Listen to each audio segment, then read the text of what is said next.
नमस्कार दोस्तों, जीना इसी का नाम है द गुंजन शो में मैं गुंजन एक बार फिर से आपका स्वागत करती हूँ। फ्रेंड्स, मैं बना रही हूँ सूजी का हलवा। दरअसल आज घर में हवन है तो मैं प्रसाद के लिए हलवा बना रही हूँ। ज़्यादातर प्रसाद में सूजी का ही हलवा बनता है। हवन किस चीज़ का है वो अभी आपको थोड़ी देर में पता चल जाएगा। और बच्चों की तबीयत ना काफ़ी दिन से ख़राब चल रही है। सबसे पहले मुझे फ़ीवर आया, फिर सिया को और उसके बाद ओम को।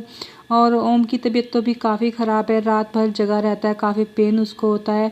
तो मैं सोच रही हूँ कि उसके उठने से पहले फटाफट सारा काम जो भी मतलब है पूजा का वो हो जाए, तो हलवा जल्दी बन जाए। इसके लिए मैंने पानी गर्म कर लिया था। और वैसे मतलब और कुछ नहीं होना है, बस प्रसाद के लिए हलवा ही बनना है। ओम अभी सोया हुआ है तो उसको मैं बाद में नहला दूँगी, उससे पहले मैं सिया को नहला के रेडी कर दूँगी। बाकी हम सब तो नहा चुके हैं। तो सिया को भी काफ़ी फ़ीवर आया है, ये भी काफ़ी वीक हो गई है और बहुत चिड़चिड़ी सी हो गई है। फ़ीवर कुछ इस तरह से आ रहा है, अगर एक दिन के लिए भी फ़ीवर आ रहा है ना, वीकनेस काफ़ी आ जाती है। और इसको तो काफ़ी दिन आया है। तो बस इसको नहला के फिर मैं जो पूजा का सामान है वो कर लूँगी, क्योंकि जब पंडित जी आएँ तो सारा सामान तैयार रहता है तो फिर फटाफट हवन स्टार्ट हो जाएगा। और ओम तो भी सोया हुआ है। हम लोग सोच रहे हैं कि उसके उठने से पहले हवन हो जाए तो ज़्यादा अच्छा है, क्योंकि अगर वो उठ गया तो फिर वो काफ़ी परेशान होता है, फिर सबको कहता है कि मेरे पास ही बैठ जाओ। तो पंडित जी ने 8 बजे का टाइम दिया है और 7:30 बज रहे हैं। तो उनके आने से पहले पहले हम सारा सामान कर लेंगे, वो आके बस हवन स्टार्ट कर देंगे। बाकी सब तो नहा चुके हैं, बस ओम ही नहीं नहाया है, वो सोया हुआ है। और देख लेंगे, कोई ज़रूरी भी नहीं है, जब तबीयत ठीक नहीं है थोड़ा देर से उसको मैं नहला दूँगी। तो सामान तैयार हो गया तो पंडित जी के आते ही हवन स्टार्ट हो गया। तो फ्रेंड्स, यहाँ पर मैं आपको बता दूँ, आज पापा की पुण्यतिथि है और उनकी पुण्यतिथि पर हम हर साल हवन कराते हैं, तो इसीलिए हवन कराया जा रहा है। और हमारी जो दादी थी, मतलब मेरी दादस जिनको बोलते हैं, उनकी भी पुण्यतिथि अभी है, तो दोनों का हवन एक साथ हो जाता है। ये अगस्त का मंथ हमारे लिए कुछ अजीब सा है। कहते हैं ना कि सुख और दुख जीवन के दो पहलू हैं, तो अगस्त मंथ में दोनों चीज़ें हमें देखने को मिलती हैं। देखिए, अगस्त में ही हमारी जो दादी सास थी उनकी डेथ हुई थी, पापा की डेथ भी अगस्त में हुई थी। और अगर खुशी की बात की जाए तो देखिए, इंडिपेंडेंस डे पूरा देश मनाता है, पूरा देश सेलिब्रेट करता है। जन्माष्टमी, रक्षाबंधन, ये इतने बड़े बड़े फेस्टिवल इसी मंथ में होते हैं। और इसी मंथ में ओम का बर्थडे है, तो कुल मिला के इस महीने में सुख और दुख दोनों से हम गुजरते हैं।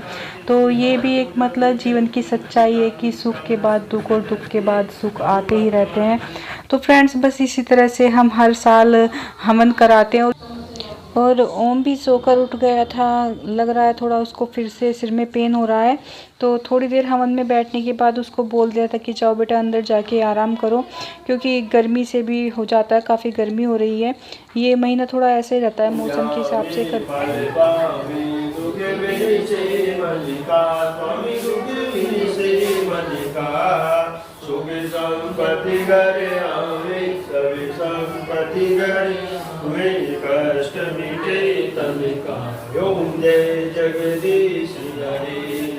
और आरती के साथ ही पूजा संपन्न हुई। हवन में ना एक सबसे अच्छी बात ये होती है कि हमारे अंदर एक पॉजिटिविटी सी आती है, और मतलब जो घर का माहौल होता है वो काफ़ी चेंज हो जाता है, काफ़ी अच्छा लगता है, और मतलब घर की शुद्धि भी हो जाती है। तो इस तरह से हवन पूरा हुआ। और इसी के साथ ना फिर थोड़ा सा मतलब प्रसाद बनाया हुआ था, प्रसाद खा लिया था बाद में, और थोड़ा हल्का फुल्का नाश्ता। तो बस यही सब हो पाया था कि उनको फिर से फीवर हो गया। इसके साथ यही होता है, जब मतलब उठता है, उठने के 1-1.5 घंटे बाद तक तो ठीक रहता है, उसके बाद ही काफ़ी तेज़ फीवर इसको एकदम से हो जाता है। तो अभी बस कुछ नहीं हो पाया था कि वो प्रसाद लिया था और साथ में इन लोगों ने दूध वगैरह ले लिया था। अभी अलग से कुछ नाश्ता वगैरह मैं नहीं बना पाई, तो सोचा पहले इसको दवाई दे देती हूँ। फीवर काफ़ी तेज़ होता है तो इसको स्पंज करना पड़ता है। डॉक्टर ने यही कहा है कि फीवर तेज़ मत होने देना बिल्कुल भी।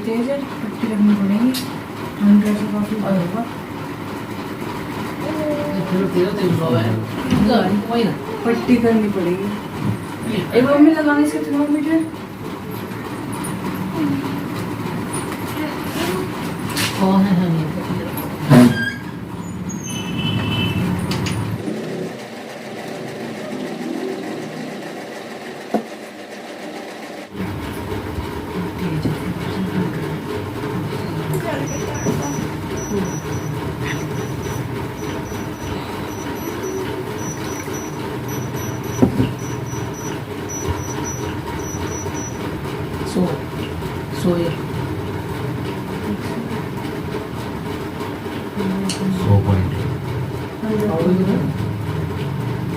कह रहे ये 100 तो 101 होगा ना, इससे तो फ्रेंड्स 100 पॉइंट कुछ फीवर इसको है, और जब होता है इस तरह से फिर मतलब 103 तक पहुंच जाता है, काफ़ी तेज़ फीवर होता है। और साथ में ना पूरी बॉडी में पेन काफ़ी होता है। तो बस वही थोड़ा थोड़ा हम इसको मतलब मालिश से कर रहे हैं। पता नहीं कैसा फीवर होता है, हथेली ठंडी रहती है और बाकी बॉडी गर्म रहती है। तो वही, और इसको ना पेन इतना होता है, फिर किसी से हाथ दबाएगा, किसी से पैर दबाएगा। तो बस ऐसे ही बस रात भर भी यही चलता रहता है, कई दिन हो गए। और जब बच्चों की तबीयत ख़राब हो जाए ना तो बिल्कुल भी किसी काम में मन नहीं लगता। और फ्रेंड्स खाने का टाइम भी हो रहा था, तो मैंने सोचा चलो खाना बना के रख देती हूँ। मम्मी कह रही हैं कि बस बना के रख दो, जब सबको भूख लगेगी खा लेंगे। तो तब तक इसके पापा और दादी इसके हाथ पैर दबाने लगे, तो मैं किचन में आ गई। बीच में आके मैंने लौकी की सब्जी बना के रख दी थी। मम्मी ने यही कहा कि जो जल्दी से बन जाए बस फटाफट वो बना लो, और साथ के साथ रोटी भी मैं बना के रख दूँगी, क्योंकि सिया की तबीयत भी ख़राब चल रही है, काफ़ी जिद करती है। तो वो बीच में आके कहने लगी मम्मा पहले मुझे सुला दो। तो मैंने सोचा चलो पहले इसको भी सुला देती हूँ। तो बस फटाफट मैंने रोटी भी बना के रख दी और फिर इसे सुलाने के लिए मैं आ गई थी रूम में। तो फ्रेंड्स इसको सुलाने के बाद काफ़ी थकान सी हो गई, क्योंकि रात भर बच्चों के साथ जागना पड़ा, इस वजह से मेरे भी सिर में काफ़ी दर्द हो रहा है। फ्रेंड्स आज संडे का दिन है और देखिए पूरे रूम में उन्होंने क्या रायता फैला रखा है। क्यों तुम्हारे लिए क्या है? मेरा तो संडे सबसे बिजी होता है। मेरा संडे भी सबसे बिजी होता है, और अब तो मेरा पिछले एक हफ्ते से ज़्यादा ही बिजी चल रहा है बच्चों के साथ में। तो कुछ ना कुछ ये बनाते रहते हैं। और इस बार ये सोच रहे हैं कि जो बच्चों का रूम जो हम डेकोरेट करेंगे वो ये खुद ही DIY से करेंगे। और 2-3 आइटम ये बना चुके हैं, तो इन्होंने यही बनाया है, देखो कितना सुंदर लग रहा है। और एक बात है ना, अपने हाथ से बनाई हुई चीज़ों की बात ही कुछ और होती है, बहुत सुंदर लग रहा है देखने में। और एक चीज़ और बनाई है। अब क्या बना रहे हो पहले? एक वो बना। अच्छा ये भी बन गया। मैं तो सुबह से अभी आई हूँ उनके रूम में। अरे वाह, उनके स्टाइल में। अरे वाह देखिए, बड़ा सुंदर सा लग रहा है ये भी। तो ये कह रहे हैं कि अब के ना इस बार मैं पूरा रूम बच्चों का अपने हाथ से बना के जो डेकोरेशन के सामान है तब डेकोरेट करूंगा। तो एक तो लगा भी के इन्होंने ऊपर लगा हुआ है, दिखाऊंगे भी थोड़ी देर में।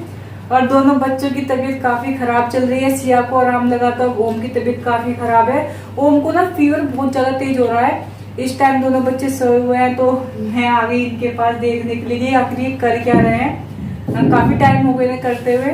इन चीजों में देखिए टाइम तो लगता है, लेकिन जब बन के तैयार होती है तो सुंदर भी काफी लगती हैं। बड़े कलाकार हैं ये।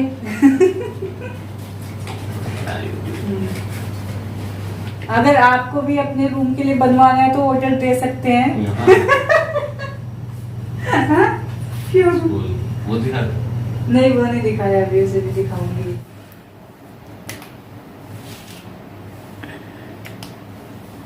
दिखाना क्या क्या बना दिया?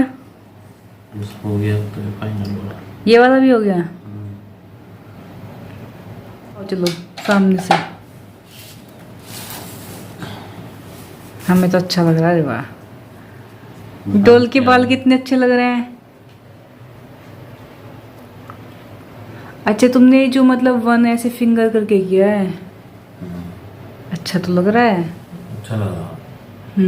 और एक कार्ड जो लगाया ना, कार्डबोर्ड, ये थोड़ा मुझे था मजबूत होगा, प्लास्टिक का है सीलन की वजह से, पर ये मजबूत नहीं है। थर्माकोल ये लग ही रहा है ना, दीवार पे लग के ठीक लगेगा। अभी लग रहा है हाथ में लेके जो दीवार पे लग जाए। थर्माकोल नहीं, पीछे भी तो प्लास्टिक सीट ही है। और दिखाओ दूसरा। और क्या बना? ये बनाया। हाँ ये दिखा दे, ये बनाया। ये 2 हो गए, एक तो टांग दिया, वो दिखा दिया था, वो अभी दिखाऊंगी। चलो 2। वो तो कर दूं, थोड़ी सफाई थी। सफाई तो सुबह को रद्दी वाले को बुलाना पड़ेगा। ये जो 1 2 3 कटिंग है मत खराब कर देना। ठीक है। इनको क्राफ्ट बोलेंगे, क्राफ्ट वर्क। क्राफ्ट ही है, इसमें थोड़ी सी डबल साइड। और ज़्यादातर ना इसमें सारे इन्होंने जो बचे हुए चीज़ें हैं वो ही यूज कर रखी हैं। ये बच्चों की बुक से जो पुरानी बुक है उनसे कटिंग कर करके लगाई हैं। और ये शीट वगैरह भी बच जाती हैं, बच्चों की क्राफ्ट वर्क होता रहता है। तो कुल मिला के इनको एक तरह से DIY भी बोल सकते हैं। मुझे सबसे अच्छा ये लगा।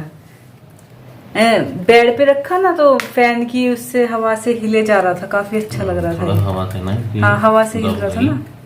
अब तो एक ही चल रहा है तो एसी में तो हवा नहीं लग रही। मुझे सबसे अच्छा ये लगा। और एक वो छोटा सा भी तो बनाया है। और रखा। हाँ बेचारे थक गए। और कमर टूट गई। हाँ एक छोटा सा ये बनाया। अरे वाह। कुल मिला के मेहनत तो लगी पर सुंदर लग गए। और जब नहीं ठीक से लगेंगे रूम में, तुमने तो 4 के 5 बना दिए। सुंदर लगेगा रूम काफी लगने के बाद। वाह गेटअप दीवान पे ही आता है वैसे। देखो हाँ ठीक कह रहे हो। यस एक मिनट।